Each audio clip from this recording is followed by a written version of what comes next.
আজকের ভিডিওটা চোরেদের উদ্দেশ্যে। হ্যাঁ, ঠিকই শুনেছো।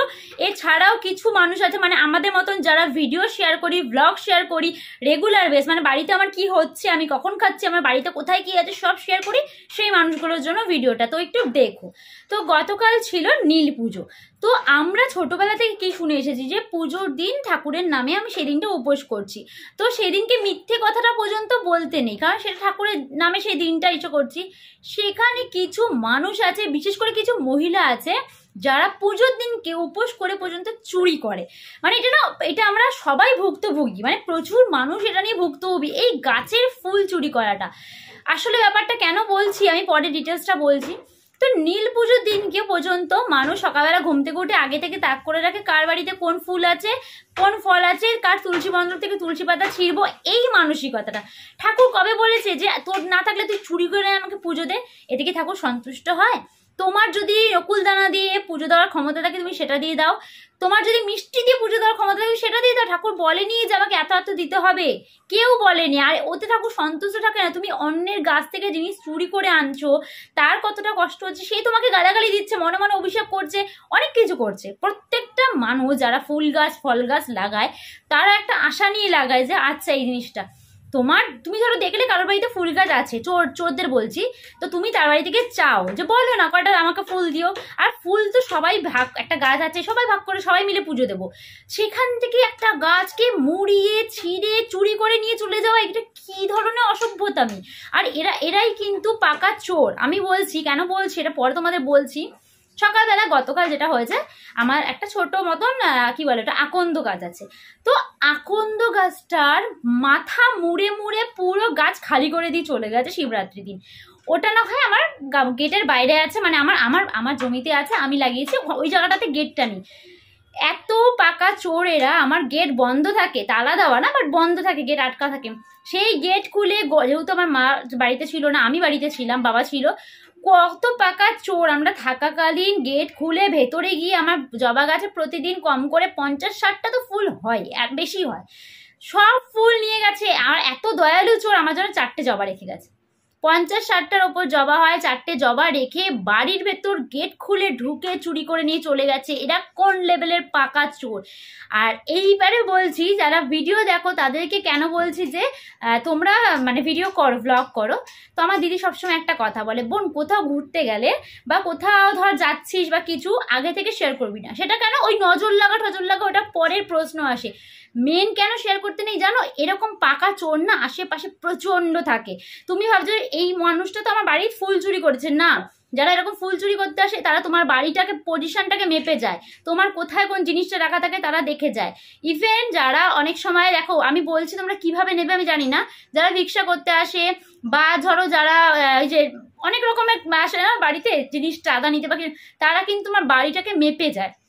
এবার আজকে তুমি ভিডিও করে করে শেয়ার করছো, আমি যাচ্ছি 10 দিনের জন্য এখানে, বাড়িতে এসে দেখো তোমার জিনিস গায়েব হয়ে গেছে। তাই সবসময় ঘুরে এসে তারপরে তোমরা ভিডিওগুলোকে শেয়ার করবে, কারণ কোনো গ্যারান্টি নেই। আর এই যে ছোট ছোট চুরি, আমি ছোট থেকে শুনে এসেছি যে একটা সুতো চুরি করলেও, মানে বাড়ির লোকেরা যেটা বুঝিয়েছে, চুরি না, মানে একটা সুতোও যদি তুমি কারোর বাড়ি থেকে না বলে নিয়ে আসো সেটা চুরি হয়, যতটা 1 কোটি টাকা চুরি করার সমান আর ওই সুতো চুরি করার সমান, কারণ ওটাও তুমি না বলে নিয়ে এসেছো, না বলে নাও মানে চুরি করা। আর যেটা গাছ থেকে মুড়িয়ে ফুল নিয়ে যায়, এমন না যে অল্প কাটা নিয়ে গেল, গাছের মাথা মুড়ে ভেঙে ভেঙে পুরো গাছ সবার গেট খুলে না বলে ফুল নিয়ে চলে যাচ্ছে। এটা আমার সাথে না প্রচুর মানুষের সাথে সমস্যা হয়, খুব কষ্ট। একটা গাছ লাগাই আমরা অনেক আশা নিয়ে, ফুল হচ্ছে চাইছি। একজন মহিলা এসেছিল কালকে, বললো যে আমাকে কটা আকন্দ ফুল দেবে।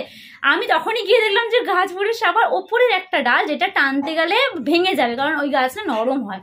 তো সেই ডালের মধ্যে ছিল 7-8টা ছোট ছোট আকন্দ। তো ওনাকে আমি 4টে দিলাম, আর আমি মানে 5খানা আকন্দ নিয়ে এসেছিলাম। বাকি মাথা ভেঙেছে, মানে ওই মাথাগুলোর মধ্যে ছোট ছোট কড়িও থাকে, সেইটা পুরো ভেঙে নিয়ে চলে গেছে। আর তার থেকেও আমার ভয় লাগছে যে ভেতরে ঢুকে নিয়ে গেছে। ঘরে আমাদের ফোন থাকে, এই সেই জিনিসপত্র থাকে, কখন টুক করে নিয়ে চলে যাবে, এদের তো কোনো ভরসা নেই, কখন এসে ঘরের মধ্যে কি ব্ল্যাকমেল করবে। তো যারা না এরকম ফুল চুরি করে তারাই না ট্রেনে পকেটমারি করে, আমার যা মনে হয়। কারণ তাদের তো এই পাকা অভ্যাসগুলো হয়ে যাচ্ছে, ভোর 4টের সময় উঠে ফুল চুরি করছে লোকের বাড়িতে, এই মহিলাগুলোই কিন্তু ট্রেনে দেখবে চুপ করে ভদ্রবেশে দাঁড়িয়ে থাকবে, তোমার ব্যাগের চেন খুলে তোমার সাথে গল্প করতে করতে চেন খুলে তোমার ব্যাগ থেকে পার্টস, মোবাইল সব কিছু নিয়ে নেবে। তো এইগুলো হচ্ছে বলে না বাড়ি থেকে মানুষের চুরি বিদ্যা শেখে, এরা হচ্ছে এরকম ঘর থেকে। আর এই যে উপোস করে ঠাকুরের নামে উপোস করে চুরি করে ফুল দিয়ে পুজো দিচ্ছে, এই ফুল ঠাকুর নেবে কার জন্য, কার মঙ্গলের জন্য দিচ্ছ? নীল পুজো মানে সন্তানের মঙ্গলের জন্য মানুষের পুজো দেয়। তো তোমার সন্তানের মঙ্গল হবে? আর তোমার সাথে মঙ্গল অমঙ্গল তো দূরের কথা, তুমি তো তোমার সন্তানকে ভুল শিক্ষা দিচ্ছ, যে চুরি বিদ্যা শেখাচ্ছ। আমি উপোস করে বাবু লোকের বাড়ির থেকে ফুল চুরি করে ঠাকুরকে দিচ্ছি, 10 টাকার ফুল কিনে এনে আমি দেবো না, তো সেই সন্তানের কি শিক্ষাটাই তো তুমি দিচ্ছ না, তোমার মঙ্গল তো দূরের কথা। তো চুরি বিদ্যাটা না খুব খারাপ বিদ্যা। যারা এই ভোরবেলা ওটা ফুল চুরি করো তাদের উদ্দেশ্যে বললাম যে এই চুরিগুলো করো না। ফুল গাছে লাগানো হয় সবার পুজো দেওয়ার জন্য, বলে ফুল নাও না, কোনো প্রবলেম নেই, আমিও দেবো তুমিও দাও, সবাই মিলে পুজো দেবো, গাছটা তো লাগানো হয়। ইভেন আরেকটা কথা বলি, ভীষণ মাথাটা গরম হয়ে যায়, আমার বাড়িতে তুলসী গাছ লাগানো আছে, তুলসী মানে মঞ্চ, তার মধ্যে গাছ লাগানো আছে। অমাবস্যা নেই, পূর্ণিমা নেই, চতুর্দশী নেই, আরে ঠাকুর আমরা কি জানি ঠাকুরের পুজো দেওয়ার যে গাছ, সেই গাছ থেকে আমরা কোনোদিন ছিঁড়ি না। আর একটা অন্য গাছও আছে যেখান থেকে আমরা পুজো দিই, যে যার মতন আসে তুলসী মণ্ডপ থেকে মাথা ভেঙে ভেঙে নিয়ে চলে যায়। আরে আমাদেরও তো অমাবস্যা পূর্ণিমা আছে। আর আমার বাড়ি বলতে গেলে তাদের কয়েকজনকে আমি বলেছিলাম, মা বলেছিল, বলতে গেলে কি বলে জানো, বলে যে না আমাদের তো জায়গা নেই, আসলে ছোট বাড়ি, 1 কাঠা জায়গা, আমারও তো 1 কাঠা আর একটুখানি জায়গা, তো আমি তুলসী গাছ লাগাতে পেরেছি, তোমরা একটা তুলসী গাছ মানুষও লাগাতে পারে না 1 কাঠা জায়গা থাকলে? ভালো কথা, জায়গা নেই, 10 টাকা 5 টাকার এত তুলসী পাতা দেয়, কিনে আনবো। লোকের বাড়িতে গিয়ে অমাবস্যা পূর্ণিমা কিচ্ছু দেখে না, এসে মণ্ডপে মানে মঞ্চে পুজো দেওয়া তুলসী গাছে মাথা ভেঙে নিয়ে চলে যায়। এগুলো কিরকম স্বভাব ভাই, তোদের জীবনে উন্নতি হবে না, বিশ্বাস কর। আমি অভিশাপ দিচ্ছি না, বাট অভিশাপ মানে মনের ভেতর থেকে লেগে যায় না একটা না, তোদের জীবনে উন্নতি হবে না। এই চুরি বিদ্যা না বলে নেওয়া এগুলো খুব খারাপ জিনিস, তো ছেলেমেয়েরাও তোকে পরবর্তীকালে ভালো তৈরি হবে না। তো এই জিনিসগুলো বন্ধ করো, চুরি করা। আর যারা ভিডিও করো, ব্লগ করো, এখানে যাচ্ছি সেখানে যাচ্ছি, তাদের উদ্দেশ্যে মানে আমিও তো করি, তাই তোমাদের বলছি। আমার দিদি সবসময় কথা আমাকে বলে যে কোথাও যাওয়ার আগে কখনো শেয়ার করো না কত রকমের চোর ডাকাত আশেপাশে আছে, নিজেরাই জানো না। যারা ছোট চুরি করছে তারা বড় চুরি করতে 1 সেকেন্ডও ভাববে না কিন্তু। তাই ঘুরে এসে শেয়ার করো। নজর লাগা তো অবশ্যই থাকে, সেটা পরের ব্যাপার, বাট ঘুরে এসে তুমি শেয়ার করো যে তুমি যাচ্ছ, আগে থেকে কখনো শেয়ার করো না, চোর চারিদিকে ভর্তি। তো চলো, এটা বলার ছিল, মানে এতটা রাগ হয়েছে না কালকে পুজো, মানে সব পুরো গাছ ফাঁকা করে গেটের ভেতর ঢুকে নিয়ে গেছে। তো এই প্রবলেমটা অনেকের সাথে হয়, তাই তোমাদের একটু শেয়ার করলাম। তো যারা চুরি করো প্লিজ এগুলো করে করো না, চেয়ে নাও না, আমরা সবাই দিয়ে দেবো, যারা গাছ লাগাই সবাই আমাদের মানে আমরা শেয়ার করেই পুজো দেবো। তো চেয়ে বলে নাও ফুল লেভে করে। তো চলো, এটা শেয়ার করার ছিল। তো টাটা।